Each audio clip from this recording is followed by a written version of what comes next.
2019 నాడు భారత ప్రభుత్వం వినియోగదారుల పరిరక్షణ చట్టం అనేటువంటి తీసుకొచ్చింది. ఆ పరిరక్షణ చట్టం తెచ్చి ఎప్పుడు జూలై 20 తారీఖు నుంచి అది అమలు కావడం జరిగింది. అమలైన తర్వాత కూడా చాలా రకాలుగా మోసం చేసేటువంటి పరిస్థితి చూస్తున్నాం. దాని తర్వాత ఏమొచ్చిందంటే సిసిపి అనేటువంటిది వచ్చింది, సెంట్రల్ కన్స్యూమర్ ప్రొటెక్షన్ అథారిటీ అనేటువంటిది వచ్చింది. సెంట్రల్ కన్స్యూమర్ ప్రొటెక్షన్ అథారిటీ అంటే ఇప్పుడు ఒక సినిమా హీరో ఉంటాడు, ఆ హీరో ఎక్కడ ఉంటాడు? బుర్జు ఖలీఫా ఉంటాడు. ముక్తారన్న బుర్జు ఖలీఫా ఉంటాడు. బుర్జు ఖలీఫా మీద దేని మీద ఎక్కుతాడు? బైక్ మీద ఎక్కుతాడు. మొత్తం బుర్జు ఖలీఫా బుర్ర దిగి దమ్మున్న డ్రింక్ అనే మాట. అదేం డ్రింక్? అది థమ్స్అప్ తాగితే ఏమైతుందో మనకు తెలుసు, అందరు తెలుసు. కానీ ఏం చేస్తాడు? బిల్డింగ్ మీద ఎక్కి దిగంగానే మనం ఏం చేస్తాం? ప్రచారం వచ్చింది అనేటువంటి దాని మీద కూడా మనం కూడా కూల్ డ్రింక్ తాగేటువంటి ప్రయత్నం చేస్తాం. సరే తాగుతాం. దాని తర్వాత వచ్చేటువంటి దుష్పరిణామాలు ఏముంటాయో హీరోకి తెలియదు. అలా మన దుష్పరిణామాలు ఉంటే కూడా ఆ ఎంత పెద్ద హీరోనైనా కూడా శిక్షించేటువంటి అథారిటీ ఈ సిసిపిఏకి ఉందనేటువంటి విషయం కూడా మనం అందరం తెలుసుకోవాల్సినటువంటి అవసరం ఉందనే విషయాన్ని కూడా తెలియజేసుకున్నాం. ఇక చాలా మంది మహిళా మనల్ని ఎక్కువ నష్టపోయేది ఏంటంటే, చాలా నష్టపోయేటువంటి ఏంటంటే, కిషన్ చాలా నష్టపోయేది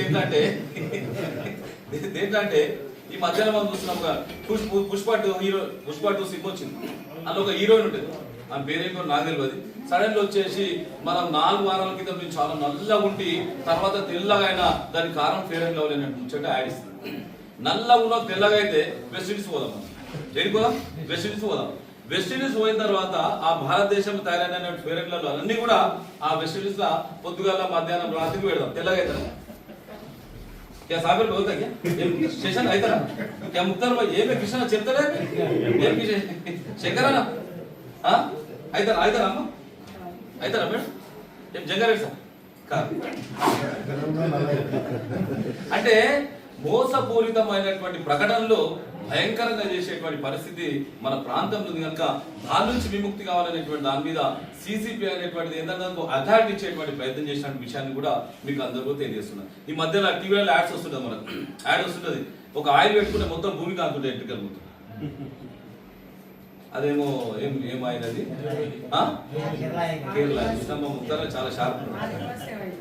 ఆదివాసి అంటే నెత్తిని మొత్తం పెట్టాలి. ఇట్లా పెట్టుకోగానే మొత్తం భూమి కాంతుంటే అంటే సరే చేస్తే అంతే ఆడితే అనుకుందాం, సంతోషపడదు. లారీ కూడా ఉంచుకోవద్దు, ఎంటుకలతో ఉంచుకోవద్దు. రేఖ సాధ్యమైంది. ఒక టాప్ ఎవరు మన క్రికెట్ స్టార్ వస్తాడు, దమ్మునో డ్రింక్ మన బూస్ట్ సీక్రెట్ ఆఫ్ మైండ్ అని బూస్ట్ కాకపోతే మన వెళ్తుందా? మనకి అవుతుందా?